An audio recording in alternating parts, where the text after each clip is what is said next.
Hello बच्चों, चौहानिया education channel में आपका स्वागत है। बच्चों, आज हम 8 गेट अभ्यास पुस्तिका कक्षा 7वीं विषय गणित के अंतर्गत अध्याय 6 त्रिभुज और उसके गुण के सवालों को हल करेंगे।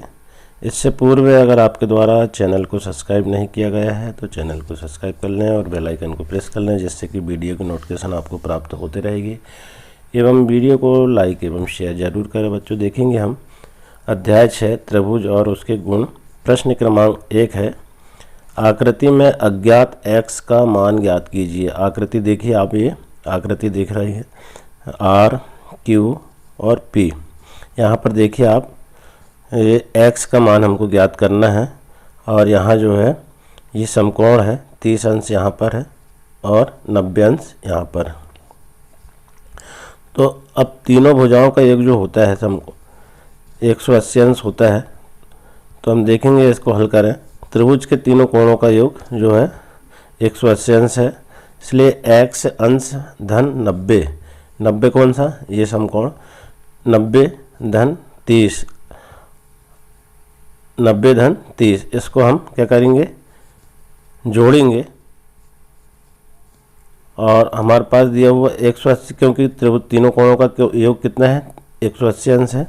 तो हम प्रश्न को जमा लेंगे पहले। तो x अंश धन 90 अंश धन 30 अंश बराबर 180 अंश, ये हमारा प्रश्न जम गया। अब इसी को हम पक्षांतर करेंगे।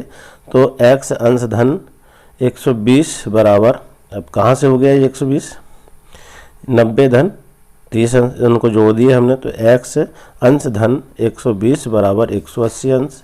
इसके बाद देखेंगे अगला स्टेप, x बराबर 180, यहाँ पर हम पक्षांतर करेंगे। तो x बराबर 180 अंश, यहाँ प्लस था यहाँ माइनस हो जाएगा, पक्षांतर करने पर 120 हो जाएगा। फिर बराबर जो है x का मान यहाँ पर हम ज्ञात हो जाएगा। हम 180 में 120 को घटा देंगे तो कितना बचेगा, 180 में से 120 को घटाने पर 60 अंश बचेगा। तो ये हमारा जो x है वो कितना है, 60 अंश का कोण है। यहाँ हमारा आंसर जो है 60 अंश निकल करके आ जाता है, यही आपका आंसर है। इसके बाद देखेंगे प्रश्न 2, त्रिभुज ABC की सभी भुजाओं एवं शीर्ष लिखिए। अब देखिए आप, यहाँ पर त्रिभुज ABC ये त्रिभुज है। इसकी भुजाएं देखिए आप, भुजाएं बराबर क्या है, AB कामा BC, तो BC लिख दिए, कामा AC, ये है इसकी भुजाएं हैं। अब इसमें शीर्ष कौन कौन से हैं देखिए आप। तो शीर्ष हमको देखना है A, B और ये C, ये त्रिभुज के शीर्ष हो गए। इस प्रकार से इसका आंसर लिख देंगे। इसके बाद देखेंगे प्रश्न 3, किसी त्रिभुज में शीर्ष लंब को आकृति बनाकर प्रदर्शित कीजिए। तो अब यहाँ पर देखिए आप, एक आकृति बना लेंगे हम। कैसी आकृति बनाएंगे, देखिए एक ABC एक आकृति बन जाएगी और उसके बीचों बीच ठीक बीचों A से D यहाँ पर हम एक लंब खींच देंगे। तो ये शीर्ष हो जाएगा, एक लंब हो जाएगा और शीर्ष लंब क्या हो जाएगा, इसमें AD हो जाएगा। इस प्रकार से आकृति बनाकर हम इसको प्रदर्शित कर देंगे। इसके बाद देखेंगे प्रश्न 4, आकृति खींचकर पुष्टि कीजिए कि एक समद्विबाहु त्रिभुज में एक शीर्ष लंब एवं माध्यिका एक ही रेखाखंड हो सकता है। अब देखिए आप, यहाँ पर आकृति खींचकर, अब यहाँ हमने आकृति बनाया है। यहाँ आकृति को देखेंगे ध्यान से, ABC एक आकृति है, इसमें एक लंब खींच दिया है, M 90 अंश का है ये। तो यहाँ हम लिख देंगे इसी के विषय में, आकृति को आपने ध्यान से देखा है। माना कि त्रिभुज ABC एक समद्विबाहु त्रिभुज है। ABC एक समद्विबाहु त्रिभुज है जिसकी भुजा AB, अब AB ये भुजा बराबर AC ये भुजा, त्रिभुज की माध्यिका AM खींची। अब त्रिभुज की जो माध्यिका है बीचों बीच जो खींचे हमने वो AM खींचे हैं।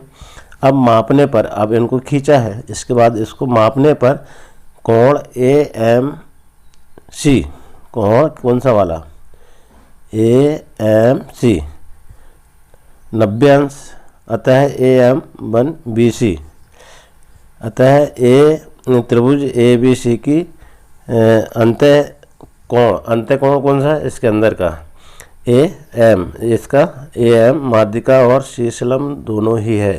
ये जो है AM माध्यिका भी है और शीर्षलंब दोनों है। तो इस प्रकार से इसका आंसर आ जाएगा। इसके बाद देखेंगे प्रश्न क्रमांक 5, आकृति में x का मान ज्ञात कीजिए। अब यहाँ ये आकृति बनी हुई है, इसमें यहाँ पर देखिए आप अंतःकोण है 30 अंश का, 40 अंश का। x का मान क्या है ये हमको ज्ञात करना है। इस अंतःकोण को देखने के बाद में हम यहाँ पर लिखेंगे बाह्य कोण का मान दो सम्मुख अंतःकोणों का योग। अब कौन से सम्मुख, एक 30 अंश का और एक 40 अंश का, ये सम्मुख कोण दोनों का योग हो जाएगा। तो यहाँ x का मान ज्ञात हो जाएगा। तो x बराबर 30 अंश धन 40 अंश, इनको दोनों जोड़ देंगे। x बराबर 40 और 30 कितने हो गए, 70 हो गए। तो इसका आंसर हो जाएगा। तो x का मान क्या ज्ञात हो जाएगा, कितना, 70 अंश ज्ञात हो जाएगा। इसके बाद देखेंगे प्रश्न 6वां। प्रश्न 6वां क्या कह रहा है कि एक त्रिभुज का एक कोण 80 अंश है तथा शेष दोनों कोण बराबर है। बराबर कोणों में प्रत्येक की माप ज्ञात कीजिए। अब देखेंगे हम यहाँ पर, माना कि दोनों बराबर कोणों की माप x अंश है तो त्रिभुज के तीनों कोणों का योग 180 अंश है। त्रिभुज के तीनों कोणों का एक कोण जो है योग कितना होता है, 180 अंश, सभी को पता है। अब बराबर हम ज्ञात करेंगे यहाँ पर। तो 80 अंश धन x अंश बराबर 180 अंश। पक्षांतर करेंगे तो 80 अंश धन 2x बराबर 180 अंश, 2x बराबर 180 अंश माइनस, क्योंकि पक्षांतर करेंगे तो यहाँ पर हम क्या करेंगे, प्लस जो है माइनस में बदल जाएगा। तो 180 अंश में 80 अंश को घटा देंगे तो कितना बचेगा, यहाँ 2x बराबर 100 बचेगा। अब 2x बराबर 100 बचेगा तो x बराबर 100/2 हो जाएगा। 2 एकम 2 और 50 दूनी 100। तो ये x का मान कितना निकल के आ जाएगा, x बराबर 50 अंश, यही आंसर होगा। इस प्रकार से इसको हल कर लेंगे। इसके बाद देखेंगे हम अगला सवाल है प्रश्न 7, एक त्रिभुज की दो भुजाओं की माप 12 सेंटीमीटर तथा 15 सेंटीमीटर है। इसकी तीसरी भुजा की माप किन दो मापों के बीच होना चाहिए। अब देखिए आप, हम जानते हैं कि त्रिभुज की दोनों भुजाओं के मापों का योग तीसरी भुजाओं की माप से अधिक होता है, इसलिए 12 धन 15, क्योंकि सवाल में दिया है 12 धन 15 बराबर 27 हो जाता है। अब तीसरी भुजा दोनों भुजाओं के अंदर से बड़ी होनी चाहिए, तो बराबर 15 माइनस 12, 15 में से 12 घटा देंगे 3 बचेगा। इसलिए तीसरी भुजा जो है 3 सेंटीमीटर से बड़ी तथा 27 सेंटीमीटर से छोटी होगी। ये आंसर हमारा आ जाएगा। इसके बाद देखेंगे हम प्रश्न नंबर 8। प्रश्न नंबर 8 है, एक त्रिभुज की भुजाएं 3 सेंटीमीटर, 4 सेंटीमीटर तथा 5 सेंटीमीटर लंबी है। निर्धारित कीजिए कि क्या वह एक समकोण त्रिभुज है। अभी हमको ज्ञात है 3 सेंटीमीटर, 4 सेंटीमीटर और 5 सेंटीमीटर लंबी है। अब हमको ये क्या करना है, सिद्ध करना है कि वह समकोण त्रिभुज है।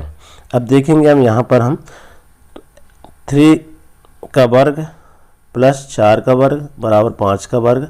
अब वर्ग है तो यहाँ हम क्या करेंगे, 3 3 9 यहाँ आ जाएगा, फिर धन 4 4 16 यहाँ हो जाएगा और 5 25। तो 9 धन 16 बराबर 25। अब यहाँ ये 25 बराबर 25, यहाँ भी 25 जोड़ने पर हो रहा है और यहाँ भी 25 हो रहा है, तो लेफ्ट हैंड में भी और राइट में भी। तो समकोण त्रिभुज है। ये क्या है, समकोण त्रिभुज है। ये हमको सिद्ध करके हमने देख लिया है, यही आंसर रहेगा। इसके बाद देखेंगे प्रश्न 9। प्रश्न 9 क्या कह रहा है कि एक पेड़ भूमि से 5 मीटर की ऊंचाई पर टूट जाता है एवं उसका ऊपरी सिरा भूमि को उसके आधार से 12 मीटर की दूरी पर छूता है। पेड़ की पूरी ऊंचाई ज्ञात कीजिए। अब यहाँ इसके लिए हम क्या करेंगे, एक पेड़ इसका चित्र बना लेंगे। एक पेड़ के जैसे हम आकृति में बना लेंगे। तो ए बी और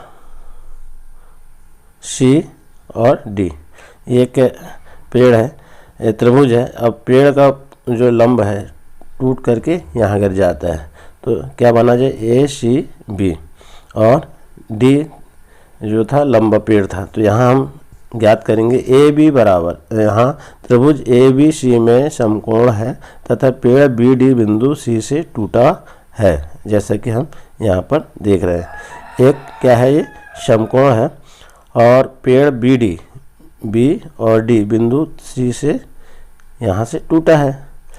तो ए बी बराबर 12 मीटर, बी सी बराबर 5 मीटर।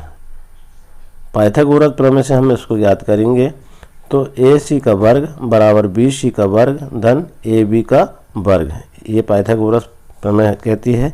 अब ए सी का वर्ग बराबर 5 का वर्ग धन 12 का वर्ग। अब ए सी वर्ग बराबर, ए सी का वर्ग बराबर 25 धन 144, क्योंकि 5 25 और 12 144, 144 आ गया। इसके बाद ए सी का वर्ग बराबर, इनको हम जोड़ देंगे तो 169 हो जाएगा। अब ए सी का वर्ग अंडर रूट में हम वर्गमूल ज्ञात कर लेंगे।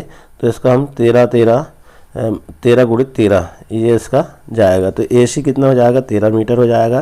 तो पेड़ की ऊंचाई 13 मीटर धन 5 मीटर बराबर 18 मीटर हो जाएगी।